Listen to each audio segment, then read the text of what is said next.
आज आम प्रस्तुत करवा आलू परोटा जोटा आम सकाल जलखिया खावाई बहुत टेस्ट रही आम कि मटर कोबी आलू मु आगु कि सीझे रखी ये आप एका सांगे सबुतक सीझेदेवा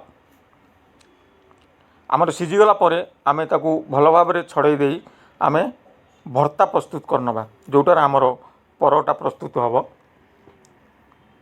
आम भल भाव ताकू भर्ता प्रस्तुत करनवा।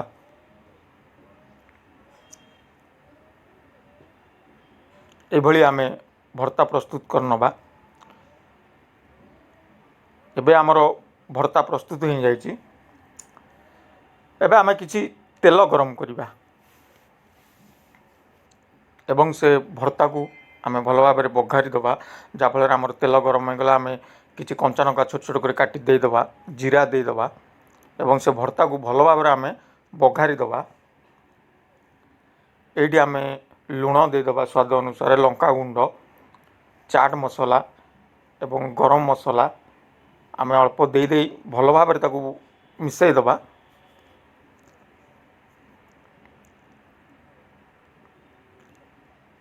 एबे आमर परोटा बनवाई प्रस्तुत हो जाए आम कि धनिया पत्र काटिकी देदबा जोटा आउरी टेस्ट बढ़ीज।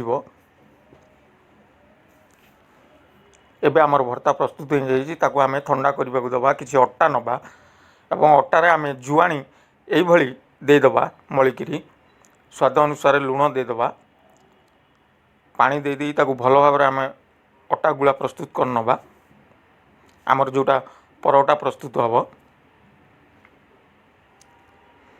आमर अटा दला हो जाए। बर्तमान आम अल्प तेल देदबा एवं ताकू 5 मिनिट पे घोड़े दबा। एबे आम टावा गरम करवा आपण माटी टावर करेंगे बहुत टेस्ट लगे खायापी। एबे आलू परोटा प्रस्तुत करवा यही आम अटा को खोल प्रस्तुत करनवा एवं बघरा होता से भर्ता को आम देदबा। यही भाव में आम परोटा प्रस्तुत करवा बहुत टेस्ट लगे खायापी भीतर बहुत भल भाव में आमर सीझीज।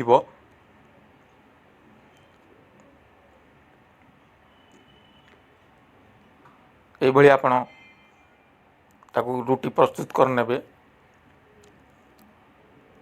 टावर किसी तेल देदेवे। एबे आम प्रस्तुत करवा आमर आलू परोटा जोटार आमर सबू मिसिकी रही आलू मटर कोबी बहुत टेस्ट लगे खायापी भल भाव फुली भीतर भल भाव सीझीज। आपड़ ताकू दही सांगे खाइबे बहुत टेस्ट लगे खाइबा।